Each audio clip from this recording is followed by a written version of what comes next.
Bom dia a todos. Eu quero iniciar saudando os senhores senadores, os colegas e amigos da mesa e a população brasileira que nos assiste.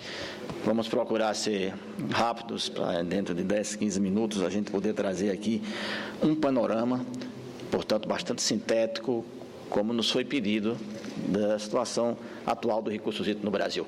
Evidentemente que falar de crises num país de dimensões continentais como o Brasil, em qualquer momento que aqui viéssemos, algum nível de crise nós haveríamos de ter, seja cheia no norte, seja seca no nordeste, seja problemas tecnológicos, enfim.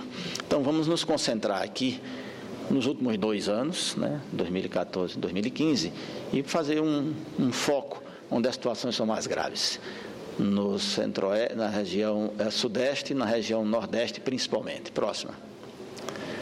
Bom, nós tivemos, e foi de conhecimento geral, um problema de seca no sudeste, que não era muito comum, e aí ele assume um contexto um pouco diferente.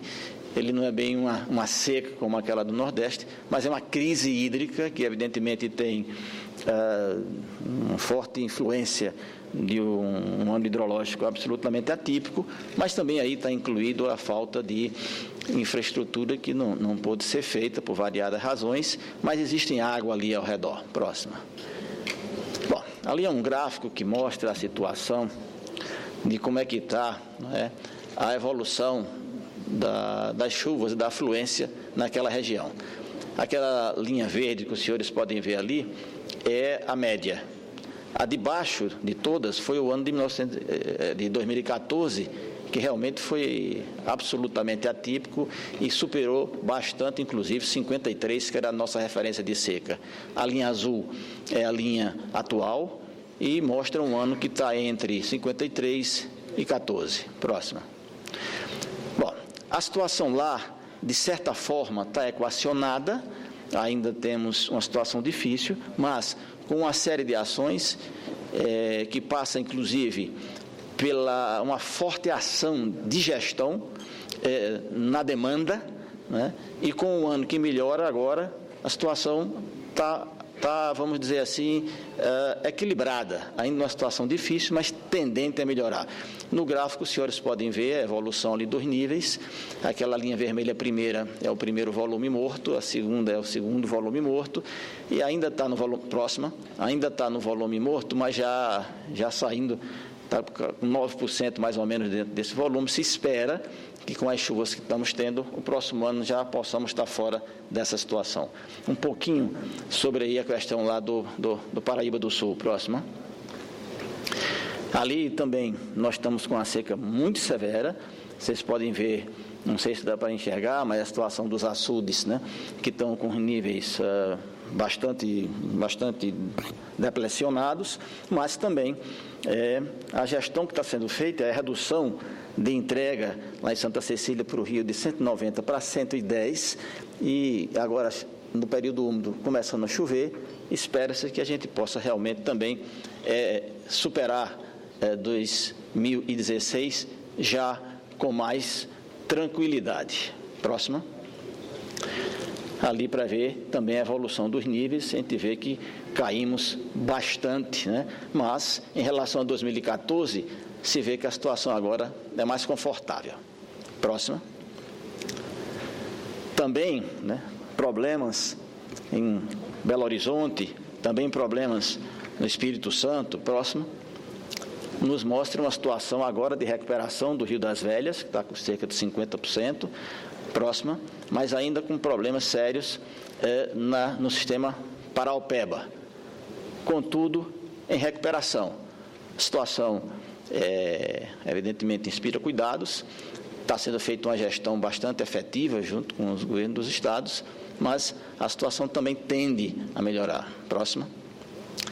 Aí também mostrando a situação do Paraopeba, onde nós podemos ver que ele está numa situação histórica muito ruim, mas agora tendendo a melhorar, e estão sendo feitas ações para trazer a água do rio mais abaixo. Próxima.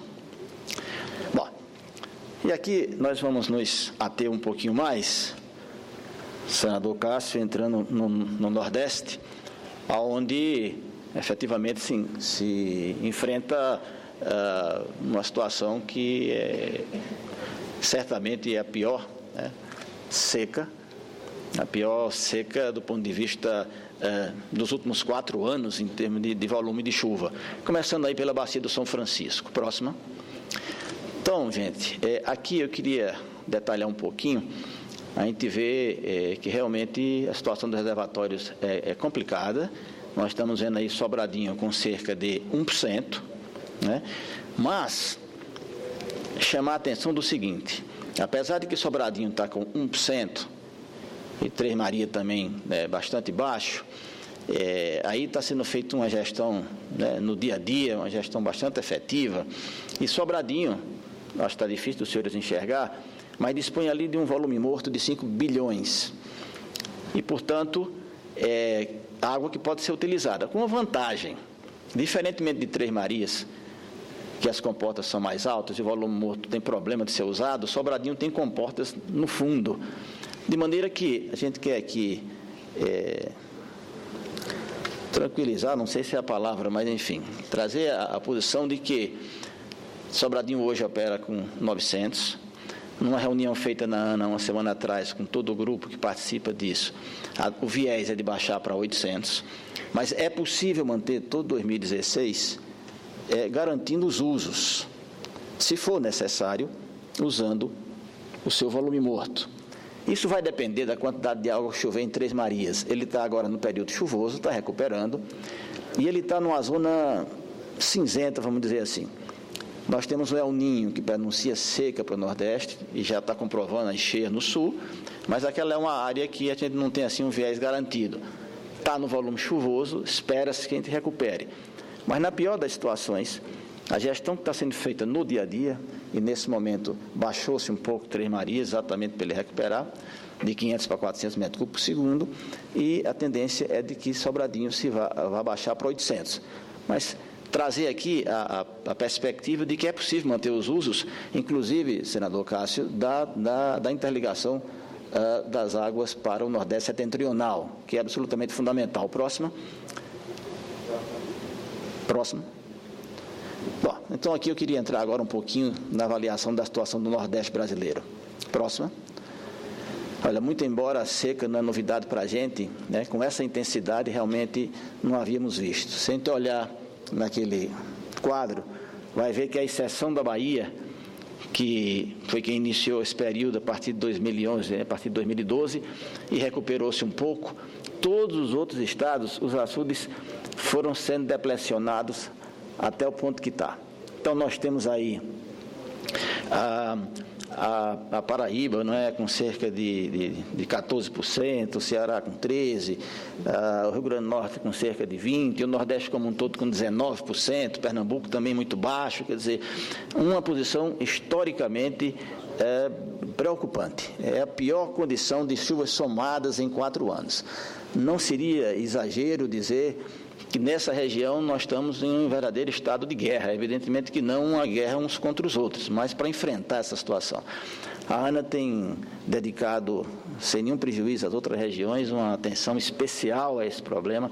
Agora mesmo, nesses últimos 30 dias, eu 3 vezes estive na região de Patos, de Pombal, exatamente junto com os órgãos gestores do Rio Grande do Norte e da Paraíba, e aqui um elogio, um agradecimento especial à forma fraterna e harmônica como nós estamos conseguindo trabalhar com os estados, no sentido de tentar equacionar essas questões. E ali não tem mágica, ou chove ou chega a transposição, os açudes estão lá embaixo e a gente não tem para onde, não tem outra forma, né? Então, estamos fazendo, o sistema está sendo levado ao limite, o que é que pode fazer no que diz respeito à gestão, e estamos tentando equacionar. Por exemplo, senador Cássio, Campina Grande, nós estamos com 54,7 milhões lá no Boqueirão e vamos levá-lo até fevereiro de 2017. Claro que isso com um grande sacrifício da população que tem entendido e tem feito um uso restrito da água. Mas a situação é muito mais grave, por exemplo, entre Curemas e Armando Ribeiro Gonçalves, onde nós tivemos que tirar toda a irrigação. E esse pessoal está lá sem uma outra opção econômica e sem ser acudido, mas nós não tínhamos alternativa. Ou fazíamos isso foi feito no dia 1º de julho, agora em dezembro, nem água para irrigação, nem água para as cidades. Essa crise traz essa novidade. Não está só na zona rural, ela está começando a pender, ela já pendeu para cima das cidades. Então, nós estamos operando no sistema Curemas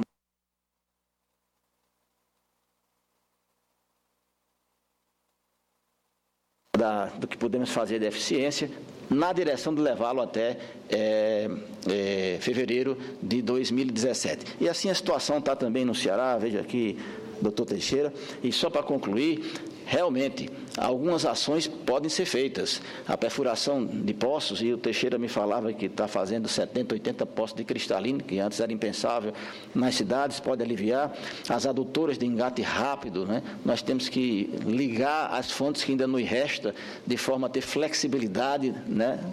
nesse processo. Então, já para concluir, era só para mostrar para vocês aí como realmente a situação das sedes urbanas tem se complicado. Nós temos ali 4 milhões de habitantes já hoje, né, com problemas. Nós temos cidades como Macaí, como Currais Novos, no Rio Grande do Norte desabastecida, Caicó passou agora quase um mês sem água, através de uma operação que nós estamos fazendo com o Curemas e fechando mãe d'água para preservá-lo, mas vamos voltar a reabastecer, se Deus quiser, dentro dos próximos 2 dias. Mas, enfim, é uma situação aqui, não querendo ser dramático, mas é uma situação, um estado efetivamente de guerra, onde nós temos que nos unir para ver que soluções podemos fazer. E concluindo mesmo, é também uma oportunidade para uma reflexão sobre os padrões de uso, que tecnologia nós podemos usar aí pela frente. E para resolver isso, o doutor Irani está aí, naturalmente, talvez pincele a respeito, é preciso que em 2016, ao final de 2016, conforme está previsto, no iniciozinho de 2017, a gente tenha o reforço aí da integração das águas de São Francisco, sob pena de que aí, se 2017 não for um ano bom, nós já não teremos mais para onde apelar. Obrigado.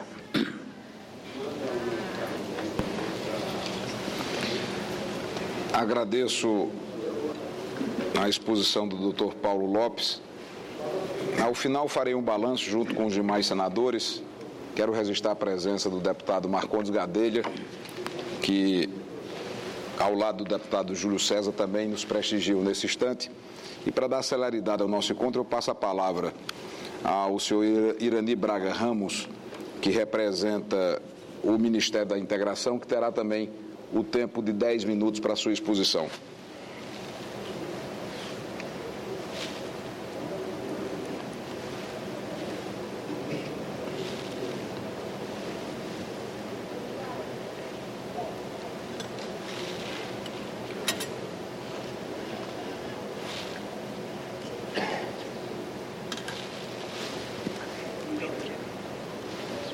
Senador Cássio Cunha Lima, em seu nome eu agradeço a oportunidade de estar aqui, cumprimento todos os senadores e todas as demais pessoas que estão acompanhando essa sessão plenária. E, em nome do ministro Gilberto Ock, eu saúdo a todos. E, bom, vamos lá. Nós estamos, de fato, vivendo uma situação de seca bastante extrema. Paulo já apresentou aqui, e aqui eu estou mostrando um esforço que nós temos feito junto com a ANA de aprimorar o monitoramento a respeito da seca, e temos monitorado a seca com essa ferramenta nova do monitor de seca desde há 1 ano e meio atrás, e vimos que este mês a seca passou a atingir todo o território do Nordeste, em diferentes gradações, mas numa evolução crescente.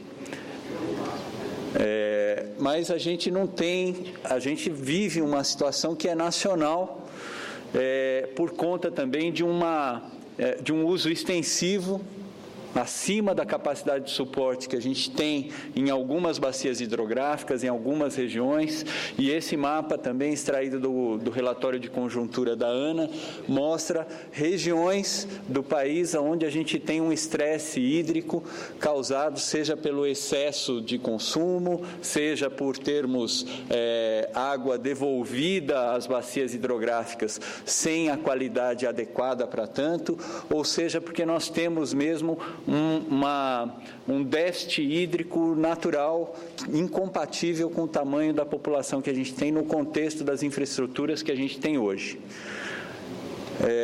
Esse contexto de seca, num conjunto de...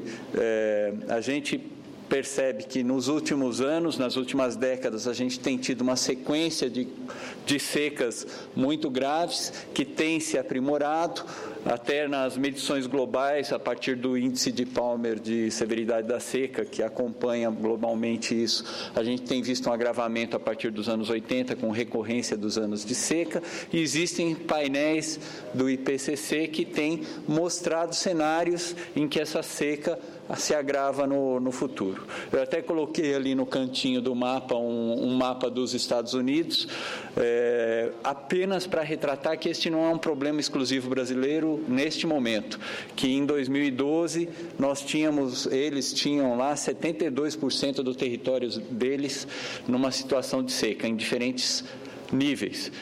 E, próximo, por favor. E a seca tem provocado perdas enormes, todos conhecemos, mundialmente, eu coloquei ali alguns dados da Organização Mundial Meteorológica, 191 bilhões de dólares nos últimos 30 anos de perdas econômicas por conta da seca. Na América do Sul, isso representou 23% do total de 72 bilhões de perdas por desastres naturais. Então, 1/4 de todas as perdas econômicas causadas por desastres naturais foram causadas pela seca na América do Sul. E se a gente olha com atenção o mapa, isso na América do Sul, embora nós não sejamos os únicos atingidos, a seca está concentrada no Brasil. Próximo, por favor. E perdas humanas, mais de 11 milhões de mortos, desde 1900, 2 bilhões de afetados.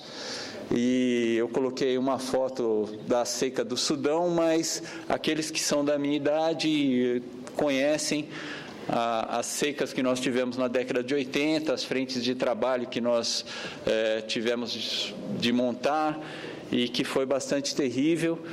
E, próximo, por favor. Felizmente, no presente, a gente conseguiu ter um conjunto de ações que não levou a uma convulsão social.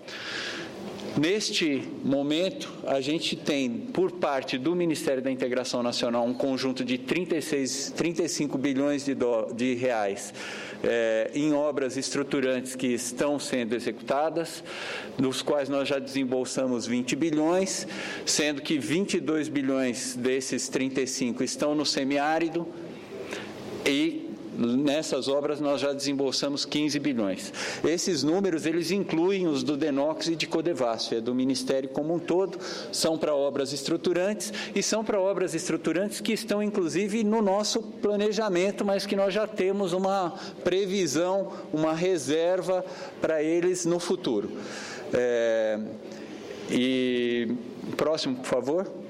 Mas, além dessas obras estruturantes de grande porte, que incluem a obra do PISF, que está a todo vapor, a obra da transposição das águas do Rio São Francisco para o Nordeste Setentrional, que está a todo vapor, com 10.500 pessoas trabalhando, com 81% de execução e com o cronograma sendo seguido para se concluir em meados do ano que vem, ou pelo menos para que nós tenhamos entregas nos reservatórios principais para atender o Ceará e atender a Paraíba em meados do ano que vem, em junho.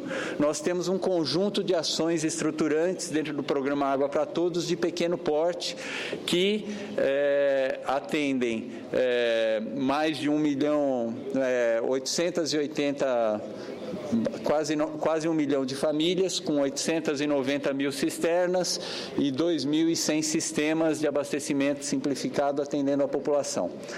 Isso, além disso, nós temos um conjunto de ações emergenciais que envolvem a Operação Carro-Pipa, que atende atualmente 3.900.000 pessoas no semiárido, com 6.900 pipeiros contratados agora, e que representou para carros-pipa operados pelos estados, perfuração de poços e ração animal, cerca de 450 milhões de reais em repasses para os estados do Nordeste, de 2012 para cá. Apenas neste ano de 2015 representou 159 milhões de reais. Próximo, por favor.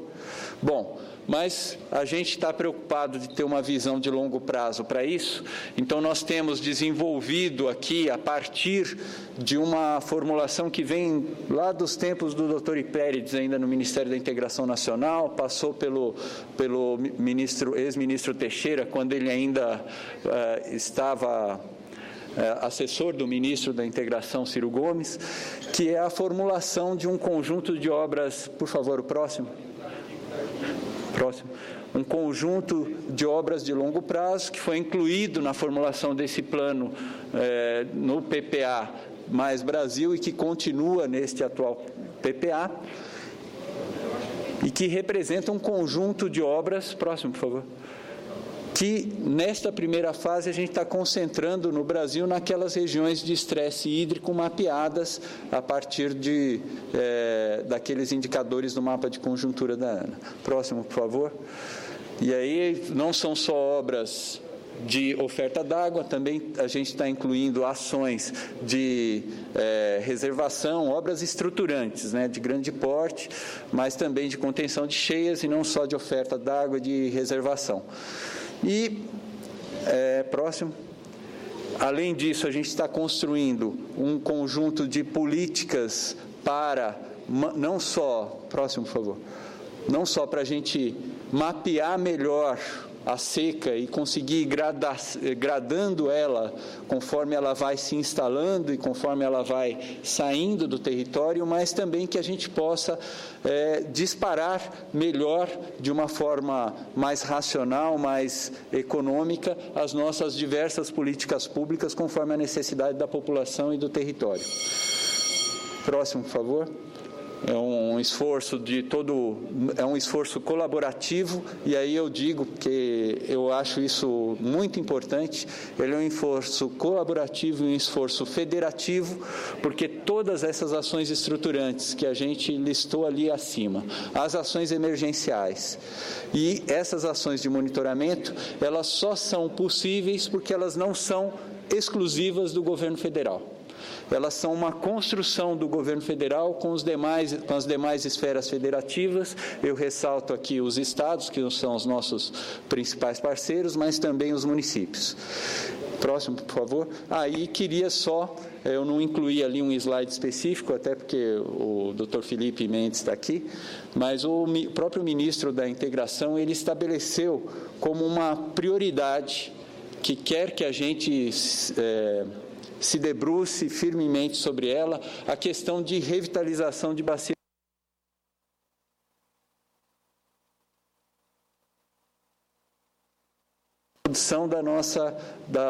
de produção de água nova, mas não só de produção de água nova, mas também de melhoria da qualidade da água que a gente tem nas bacias, numa previsão de longo prazo, um plano de longo prazo, mas com metas que a gente possa alcançar nos horizontes de curto, de médio e de longo prazo. Senador, muito obrigado. Bom dia a todos. Agradeço ao Dr. Irani Braga Ramos a colaboração com o respeito ao tempo. Quero registrar com alegria a presença dos senadores Dário Berger, senador José Maranhão, senador Flecha Ribeiro, senador Garibaldi Alves, que já me referi, e ladeando o senador Garibaldi, cumprimento o deputado estadual pelo Rio Grande do Norte, Álvaro Dias, saudar a presença do senador Tasso Gereissati, do senador Walter Pinheiro, da senadora Ana Amélia, do senador Donizete Nogueira, e convido, antes de conceder a palavra ao próximo orador, o prefeito de Campina Grande, Romero Rodrigues, para compor a mesa. E ouviremos agora também, com o tempo de 10 minutos, o senhor Walter Gomes de Souza, que é o diretor-geral do DENOX, do Departamento Nacional de Obras contra a Seca. Vossa Senhoria tem a palavra por 10 minutos.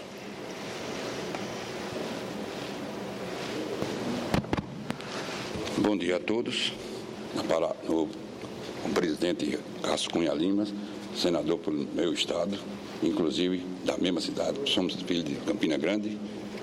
É um prazer estar aqui nessa casa e cumprimento também os meus amigos, colegas, diretores do DENOX, o Glauco, o Nalcimar, meu procurador-geral que me defende bem, que é o Arlen, demais autoridades, demais senadores, o deputado Ali Álvaro, que conheço, o senador Garibaldi, são amigos, e os outros, com todo respeito.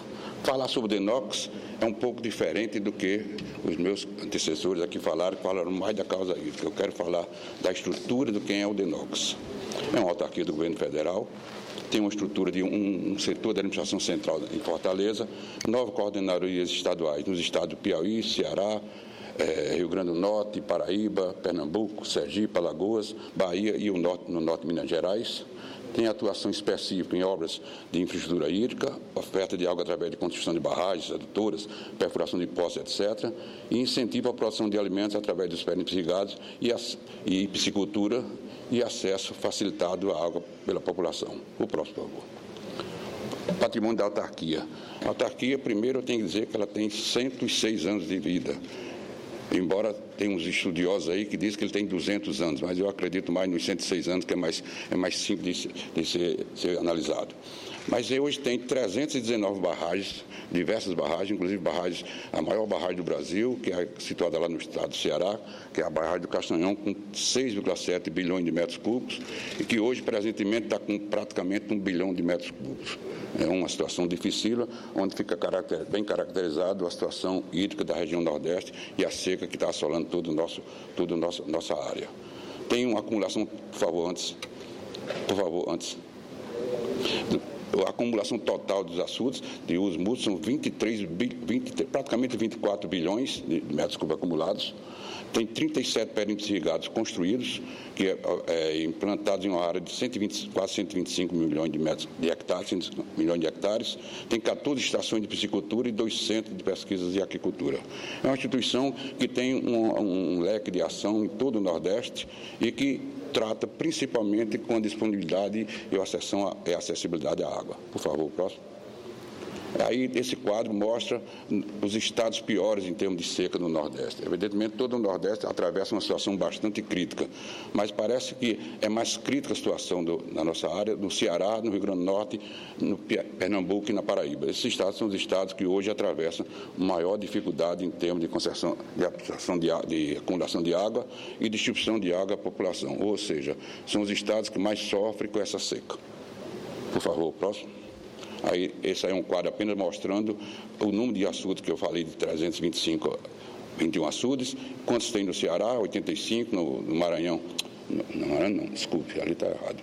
Paraíba, 42, Pernambuco, 39, Sergipe tem 11, Piauí, 25, Alagoas, 23, Bahia, 34.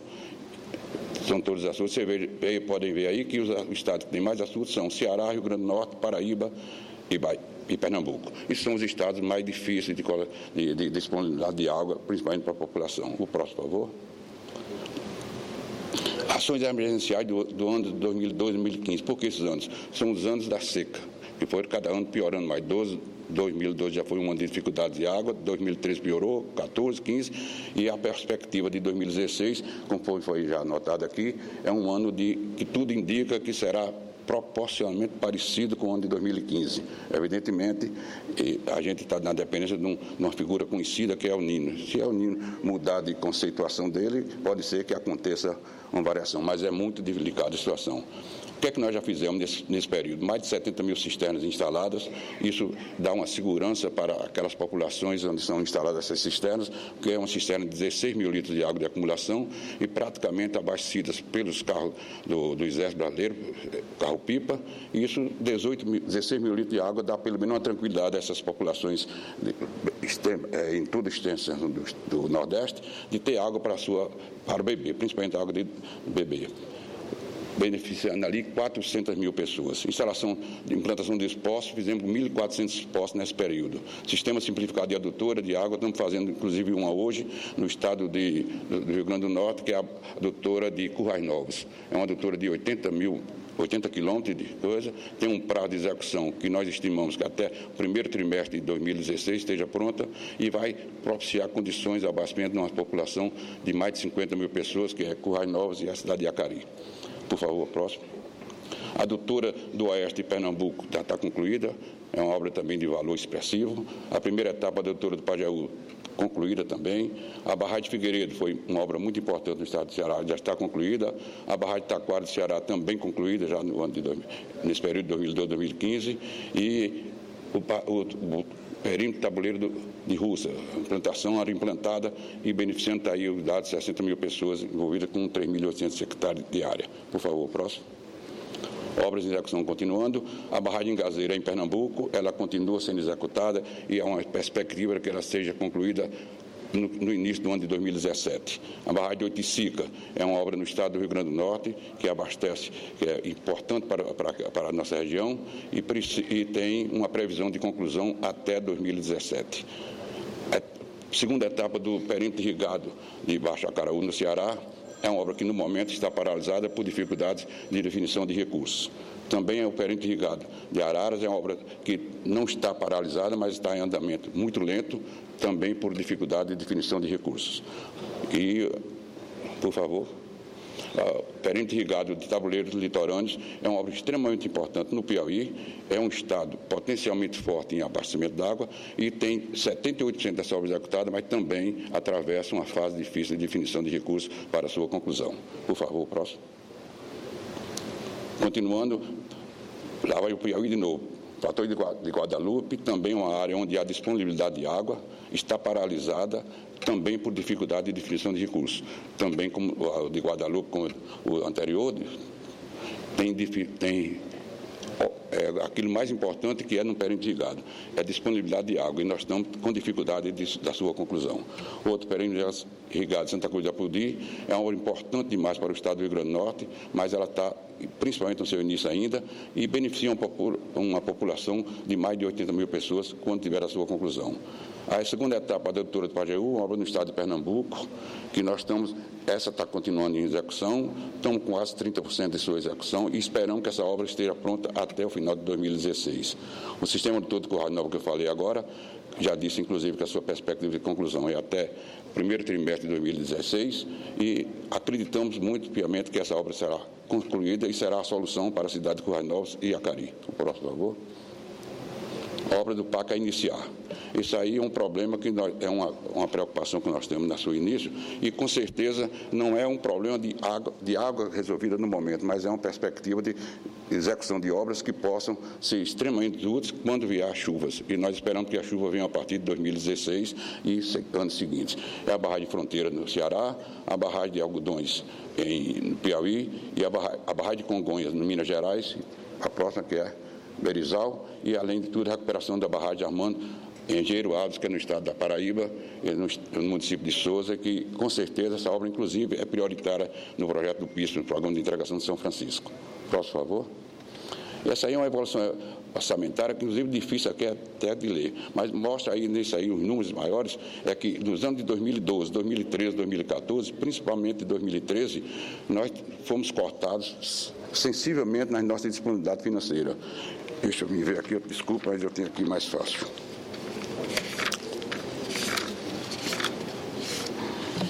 Em 2014, nós teríamos 230 milhões, tivemos 299 milhões aprovados.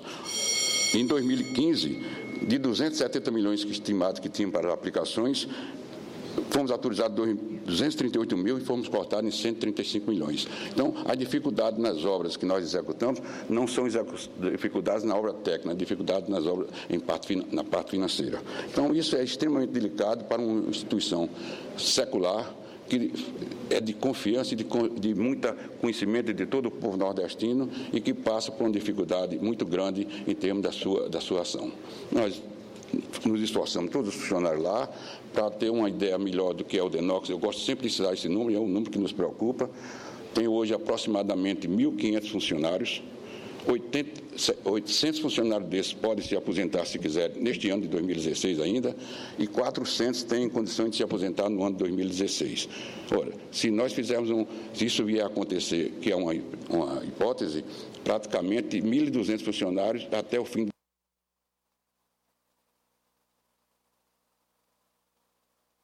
a sua continuidade, com certeza, essa sabedoria, esse saber, esse conhecimento de toda a região Nordeste estará indo fora do DENOX e não sei o concurso feito depois dessas épocas, o que poderá acontecer. Então, eu pediria aqui uma atenção especial para que nós possamos realmente se envolver com isso, a classe política brasileira, principalmente a classe política do Nordeste, que sofre também como nós, para que a gente possa, de uma forma ou de outra, tentar viabilizar a solução desse concurso, ou dessa solução para que o DENOX possa vir atuar, como foi num passado relativamente recente, de 40, 50 anos. Para ter uma ideia, chegou a época de 1960, 50 e pouco, chegou a ter 22 mil funcionários e fazíamos nós tudo que era de obras. Hoje não tem mais condições de construir dessa forma. Então, eu aqui deixo um pedido, um apelo para que a gente possa tratar esse assunto com um carinho muito grande. Era isso que eu queria dizer e espero que a gente possa, ao debate dessa reunião, tratar das coisas que a gente possa complementá-la. Muito obrigado a todos.